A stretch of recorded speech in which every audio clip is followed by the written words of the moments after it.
Even on my worst days, I still would not choose to live anybody else's life. Hi you guys, my name is Jordan if you're new here, and today we're going to be having another girl talk video. We're going to be talking about a couple different topics that I feel like is a good way for us to wrap up the end of the year. So I hope you guys really enjoy watching this video, and let's just go ahead and get right into it, okay? You guys, we're doing another girl talk video. This one's going to be a really special one because, well, it's holiday season and it's the end of the year, and I feel like going into 2025, like, I don't know if it's just me, but it feels like the energy for everybody, including myself, just feels a bit different than normal. Like, normally when the new year comes around, everyone's like, yeah, next year I'm doing X, Y, and Z, and next year I'm doing this, and da da da da. But I don't know, something in the air these past couple months have been feeling very, very different. Like, almost as if playtime is over for a lot of people, including myself. I'm at the point in my life where I'm a lone wolf, and that's exactly where I like to be. I feel like I'm one of those people that honestly I've learned that I think I just do better by myself. No friends, no boyfriends, no what ifs, no anything. It's just, I feel like I went through a very deep shedding phase this year, and honestly 2024 has been like, at first it started off rocky for me. 2024 definitely started off rocky because I feel like it was just a lot going on as far as just like school, personal life, everything else. And then it ended with some kind of unexpected twists and turns. But then I also had so many high moments that sometimes I'm thinking to myself, I can't even dwell on who's not in my life anymore because my year in general has been so great. Like, I can't sit here and think about a few bumps in the roads. And like, I've honestly gotten to the point where when it comes to like losing friends, losing people, losing relationships, it used to like kind of bother me because I feel like I have a problem with holding on to people. But I feel like this year has really taught me how like you have to detach from people. Like, and I know detachment is just like the word of the century now, like you see it everywhere. But like, honestly, I feel like that's one thing I had to learn, how to just let people go and let things go and just move on. You go through the things, I'm sure everybody has, where it's like you lost relationships that you didn't even think would ever be not in your life, and people that you thought would be there forever and that you planned futures with or whatever. It kind of throws you off a little bit because it's like, wait a minute, whoa, hold on, like this was not something I expected. But honestly, I've gotten to the point where when it comes to relationships, friendships, boyfriends, whatever the case may be, I feel like I've really given God full control of that part of my life. Y'all, when it comes to losing friends, let's just talk about it. To be honest, I don't ever pray. Well, I do. The only time I ever pray that removal prayer, and y'all know the removal prayer. I feel like everybody has their own version of the removal prayer. Me personally, my removal prayer to God is when I sense something that's not right within like a relationship I have in my life with somebody. I always pray to God and I say, Lord, reveal to me this person's heart, reveal to me their intentions in a way that is so loud that if I was deaf, I would still hear it, and if I was blind, I would still see it. When I tell you, when I say that prayer to God, that is the quickest way I have ever seen God work in my life. Life has really shown me a lot this year that you cannot expect the unexpected from people. When you're dealing with people, right, and you sense things in them that don't resonate with the version of you that you see right now, but because you guys may have a bond or may have the same values on some things, you kind of try to stick it out because it's like, this person's not entirely all bad. Even though I did notice a few things, like, I'm not going to let that dictate my overall image of them. That's just me, because I have a very bad habit of sometimes giving people the benefit of the doubt, and I have to learn that in some cases that does work, but in most cases you have to take people for face value and look at them and see them for exactly how they're presenting themselves to you to be. Because I can't change somebody, nor can I make somebody be who I want them to be. So me giving you the benefit of the doubt is like me saying like, oh, I see the potential in you, or I'm not going to take too much offense to that because I know everyone's different. Everyone has experienced life differently, so I'm not going to judge you too hard for that. But no, you have to see people for exactly who they present themselves to be. Do not change that in order to fit your narrative of how you want them to be, or who they are to you in your head. You know what I'm saying? So it was a lot of signs that like I ignored in regards to friendships. And let's just talk about in regards to friendship, because I lost a lot of friends this year. I have no problem saying it. Shit, I might be the problem. Quite honestly, I'm at the point where I don't care. But I lost a lot of friends this year, and at first it hurt, and at first it was really, really confusing. But honestly, it made me realize that women friendships, especially as an adult, like I'm 24, I just turned 24, they're so different, y'all. Like, they're extremely different. And I feel like what makes them so different, not only just life factors also, but it's just like everybody is growing and everybody's trying to navigate life and trying to unlearn so many things from their childhood, trying to navigate being an adult in your early 20s and your 20s in general. So it's a bit different. But even in general, like adult women friendships are extremely petty. They're extremely petty. Like when you think about the things that you've fallen out with your friends for, like even now, me thinking about it, I'm like, bitch, it was that deep for you. Like some of the things that people will cut you off for, or like not stop fucking with you for, it when you sit down and think about it, it's like, bro, there's people dying. Like there's people really getting backdoored by their friends, and you want to stop a friendship because of that. And you know what gags me the most is that when it comes to friendships, right, everyone likes to come in the gate saying how mature they are, how real they are, how they'll never do this, how they'll never do that. If there's ever a problem, they have no problem bringing it up, talking about it, finding a common ground, and move on, because you know everyone makes mistakes, no one's perfect, etc. Until it's time to actually communicate that and actually be an adult, it's like nobody knows how to do that. It's just so crazy. And I feel like one thing that people fail to realize in regards to your friendships, I don't mind you telling me something about myself, but I feel like the part that people kind of miss is the delivery. Your delivery is everything, because I don't care what you're saying to me. If you're not telling it to me in a tone that is easily digestible for me, I'm not hearing nothing you say. Like, I'm sorry. Nothing you say to me is valid. Nothing you say to me is important right now, because you need to fix that tone. It's always not what you say, but it's how you say it. And sometimes how you say things completely negates and completely takes over the impact, the intent of your message. But like in terms of female friendships, I feel like it's always a lot of jealousy, secret competition, and just weird energy for no reason. And I don't understand why it's like that. I feel like honestly, I've been on both ends of that. On the receiving end of it, and also on the end of the jealous friend. And I feel like on the end of being a jealous friend, just for me personally, it was never oh, I want to be you, or I want your life, or I want the things that you have. I really feel like looking back, like at all of my friendships that I've had thus far in my life, it's always been a sense of just my self-esteem and myself was low, so that it didn't make me see my value and how good my life was. As I got older and I started to grow, like my confidence started to grow, I started to pour into myself more, I started to just kind of like find my groove a little bit. I realized that it was never like a jealousy thing as far as my friendships, and it probably came off like that, but it really was just like my self-esteem in myself was low. And as I've gotten older and I'm growing into myself, I'm loving myself, my confidence is growing, I'm realizing now that there really was nothing for me to ever be jealous of. Like even on my worst days, I still would not choose to live anybody else's life except for Beyonce. But even then, I don't know Beyonce's personal life, so I don't even know if I'll trade spots with her. But like, I would never want to be anyone else but Jordan. Even on my lowest, my rock bottom, I would still choose me 1,000 times.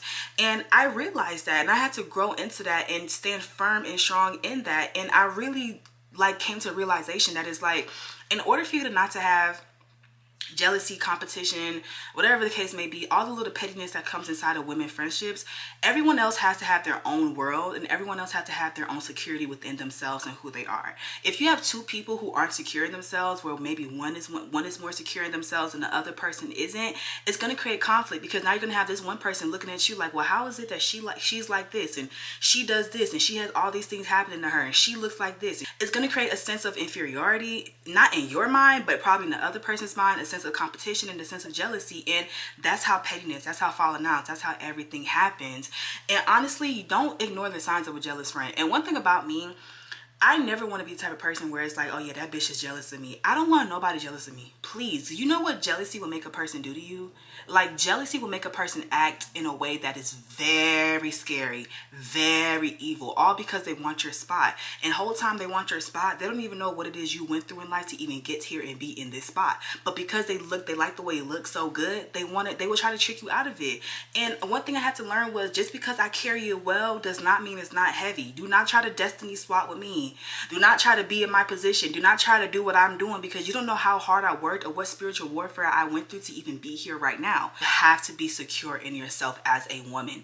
At the end of the day, there's going to be 1,000 beautiful women coming out. Like, you go on social media right now, TikTok, Instagram, Twitter, you're gonna see 5 bad bitches in a matter of 30 seconds.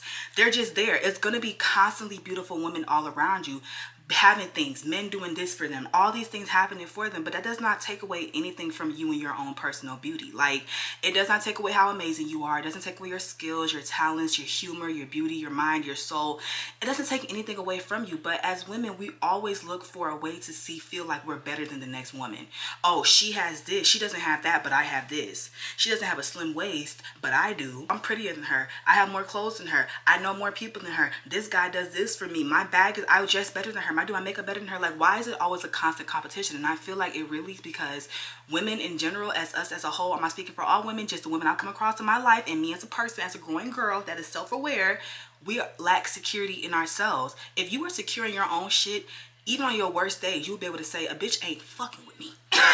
Because I know once I really turn up, once I really pull it together, I'm that. Period, point blank. I don't care if I'm standing next to Nicki, Beyonce, whatever. Give me the baddest bitch. I'm still going to think I'm that because there's nothing that she has that I desire. There's nothing that's within me that she has. I'm so uniquely and beautifully made in myself that God thought enough to only make one of me. And there was never a duplicate. There was never a twin. You know what I'm saying? So that's just what in a phase I'm going in right now. Like, I'm just doing a lot of self-reflection at the end of the year, which is normal. I always do that, especially around my birthday. It's like my birthday's in November, then December is like Christmas, holiday season, and New Year. So it's like around this time is heavy self-reflection. You need to build your confidence in yourself as a woman. You have to because you do not want to be the jealous friend. You don't want to be the jealous friend. They're going to paint you as the weirdo. They're going to paint you as the problem. They're going to say so many things about you. And it's going to sting. But honestly, don't let that become your identity. You have to honestly understand. One thing that I've also learned too is that people's perception of you is not your reality. People are going to say a million things about you. Oh, she's this. Oh, they're that. Don't talk to her. She's this. She's that. That is not your reality. Because if to your core, it also all circles back to your confidence. It all circles back to your self-esteem. If to your core, you know who you are, you know what you stand on, you know your values, you know how you step, you know how you present yourself in this world, what anybody says about you, the outside noise, the clutter, the he say, she say, the gossip, does not phase you. Like, quite honestly, I've gotten to the point where I can say confidently right now, I don't know if this is a frontal lobe developing or what. I'm not 25 just yet, but I do turn 25 next year. But I've really gotten to the point where I can confidently say, I do not care what nobody has to say about me. Like, you could think I'm a bitch. You could think I'm mean. You could think I'm this. You could think I'm that. You could think I'm anything. I do not care, because to my core, the Jordan that I wake up to every day, the Jordan that has friends and family, I know who I am, and I'm confident in who I am, and I love who I am, and I'm growing every day. I make mistakes along the way. Everybody does. I'm not perfect. Why are you putting me on a pedestal that I don't even hold myself to? And when people do that and you fall short, it makes them look at you like, ugh. Like, wait a minute, I wasn't expecting that. But it's like, you put me on a pedestal, I don't even hold myself to that pedestal. So I've really gotten to the point in my life where I don't care what anybody thinks about me, and I feel so free. I feel so free saying that, because beginning of the year, the situations, the situationships, and everything else that I went through, oh my goodness, my head was in turmoil. My head and my heart was to go in two different directions. Like, it was crazy, and it's really bothers me, because I'm like, oh my gosh, they probably think I'm this, and another person thinks I'm this. And I'm at the point right now, as of December 21st, Saturday at 1:35 in the afternoon, I don't give a fuck. Excuse my language, but I don't. And here's the thing with people, how people perceive you, right? People perceive you based on the version of them that you gave them, right? And I had to learn that sometimes everybody does not get the absolute best versions of ourselves. Some people do not bring out the best version of you. Some people don't bring out the most loving and happiest version of you. So the person that they get, they're gonna, of course, have this misconception about you. And I feel like that's something that you should ask yourself when you surround yourself with people, whether it's new friendships, relationships, family, etc., whatever.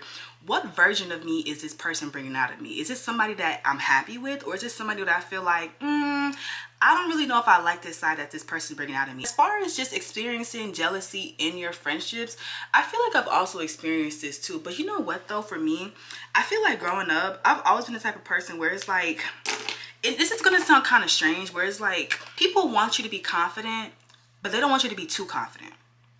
And I feel like I've always been that type of person where it's like, people root for you, people cheer you on, but when they start to see your light shine a little bit too much, it becomes a problem for them, because in their head, I feel like they kind of sun you a little bit. They little girl you. They put you on this level in their head where it's like, okay, I know she's here, she's always gonna be here, and she's never gonna go any higher. But when you start to kind of go up the ropes a little bit, it starts to kind of be a problem now, which is why I'm saying you cannot identify somebody. You cannot let people's perception of you define who you are, because if that's the case, I would have always stayed at this level. You know what I'm saying? I would have stayed that girl. I would have stayed coasting on this line in a horizontal way, and I would have never figured out, hold on, there's ladders, there's steps here. I could go up higher. I could go up even higher. And I feel like being on the end of that, I've never really noticed jealousy in my friendships towards me until I kind of like did some deep reflection. I'm like, hold on, why would she do that? Why would she say that? That comment wasn't really, I don't like the way and I didn't even realize then that I feel like sometimes people saw me as a threat when I didn't even see myself as a threat.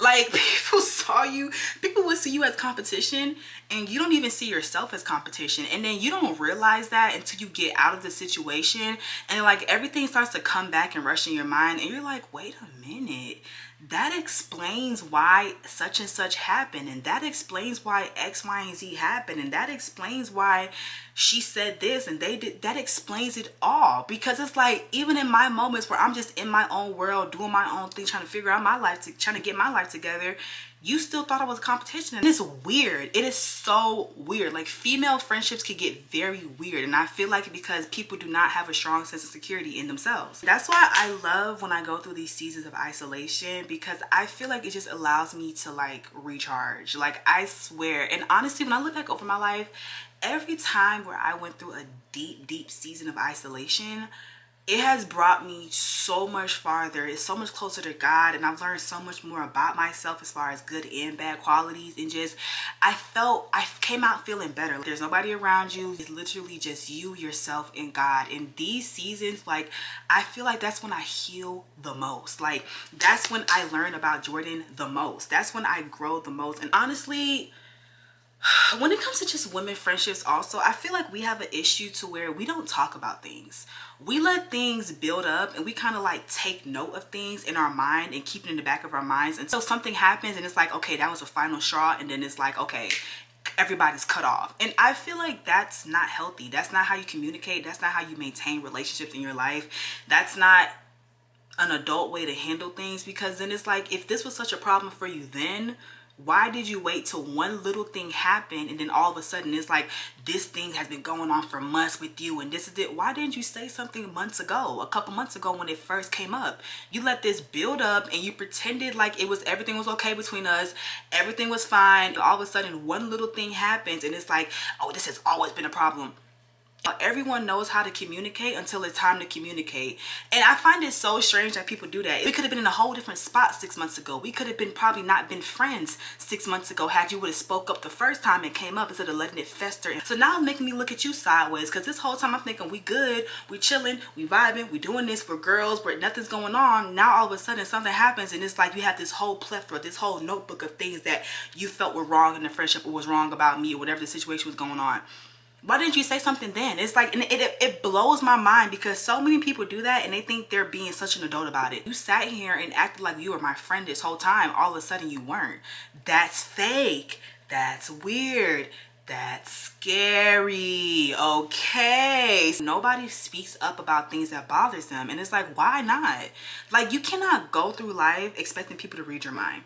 You can't, because honestly, sometimes people don't understand, nor do they realize what they're doing. And sometimes it takes one person pointing out to them and be like, hey girl, I didn't really like the way you said that a couple months ago or last weekend, and it's kind of been bothering me a little bit, and it made me feel X, Y, and Z. But I just kind of wanted to bring it up to you because, you know, I didn't want us to have any weird energy within our friendship.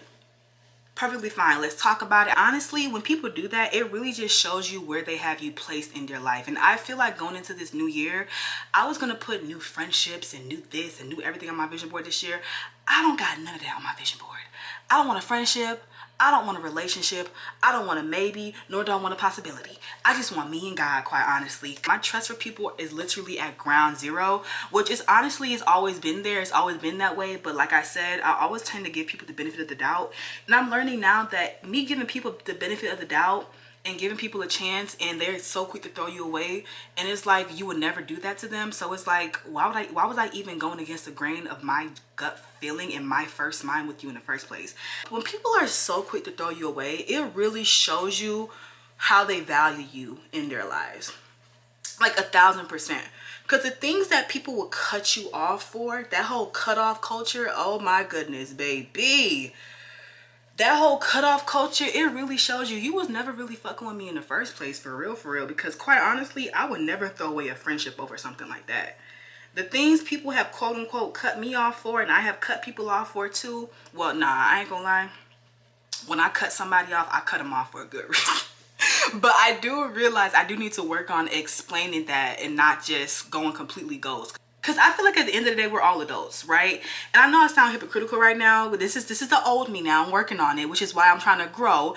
But I feel like we're all adults, and everybody know what they're doing at the end of the day. Like, nobody is stupid. Nobody is that oblivious to know where it's like they're acting shady, they're acting weird, they're acting different. And I feel like at that point, I don't need to explain nothing to you, because you know what's going on. You know what's going on, and you know what you did. And if you didn't know what you did, you would have texted me and be like, hey bitch, what's going on? Because why all of a sudden I'm unfollowing my shit and then maybe a conversation could have been had. But people know what they're doing. So I've also been the cut offer, and I've also been cut off. I have no problem saying that. But at the end of the day, I realize that's not healthy. But this whole cutoff culture that we have nowadays, like, it really shows that there's a lack of empathy. There's a lack of self-awareness. Baby, one thing I had to learn, you are not bigger than the program for nobody.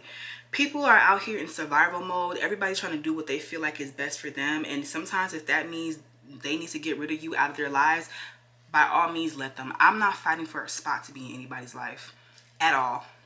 If you feel like you cutting me off is going to be the absolute best thing for you, please do it. Free us both. In these moments, I'm really learning a lot about myself, and it's just like I have to get out of all that. Like, I tell myself every day now that, like, I'm not a little girl anymore. I'm not a child, so I cannot act and behave as a child.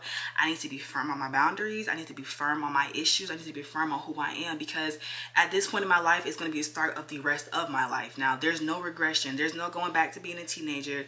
There's no going back to being a child. Who you are right now, the only choice for you to do is to get better. And if you choose not to get better, then you're going to limit yourself, and you cannot limit yourself. And I told myself, in the midst of me doing all of that, I want to give myself a year to just absolutely fall in love with myself. Like, whatever that looks like, I need it to be me. All right, you guys, I'm back. I just went ahead and finished doing the rest of my glam because my SD card got full and I had to change it out. Like, I'm having so many technical difficulties today. It's going into the new year. Like, I really just want to take on a whole new fresh aura, a whole new fresh energy, a better person. Like, it's not like new year different me, but it's just like a new year and a better me. And I feel like sometimes when things hit us in life, we use that as an excuse to like stay down and not figure our way out of it. But you have to look at your pain and turn that pain into purpose. I just really want to embody like being a boss, like controlling my emotions, controlling my mind, building better habits, and actually sticking to my word and my promises to myself, and not just being a bunch of talk, but actually putting action behind those things. And one thing that I had to learn really is like, if you cannot control your emotions, you cannot control your life, babe. Like, if your emotions dictate every move you make, every decision you do, you will never be able to have control over your life in general, because our emotions are so fleeting. Our emotions are so up and down that if we don't take control of that, it'll literally control us. And it's not just outside of just like controlling your anger or controlling your lust or controlling your tongue. Those things are important also, but controlling your emotions when it comes to other things in your life also. You're not always going to be motivated to do things. You're not always going to be in the mood. You're not always going to be happy. Happiness and being joyful and everything are things that are up and down because life hits you. But you still have to have that discipline in yourself to say, regardless of how I'm feeling today, of what I went through today, there's still a part of me that needs to show up and do X, Y, and Z. That's why it's so important to have discipline over motivation, because motivation is going to come and go. Motivation is going to tell you, oh, you could do it. I believe in you. You got it. You got it. You got it. But discipline is going to tell you, no matter what, no matter how I feel, no matter how, if the sun is shining today or if it's not shining today, I need to get up and go do what I told myself that I was going to do. And your discipline is going to look different every day. Some days you're going to be able to give 100%. Some days you're only going to be able to give 50 or 25%. It does not matter. As long as you're doing something that your future self is going to thank you for, that's all that matters. You cannot solely rely on the fact that you're always going to be happy, that you're always going to be motivated, that you're always going to have the willpower to do something, because some days you're going to have to do that push through and just still get it done. All right, you guys, so that's going to be the end of our girl talk video. Hopefully you guys enjoyed watching. Don't forget to like, comment, and subscribe, and I will see you guys in the next one. Bye.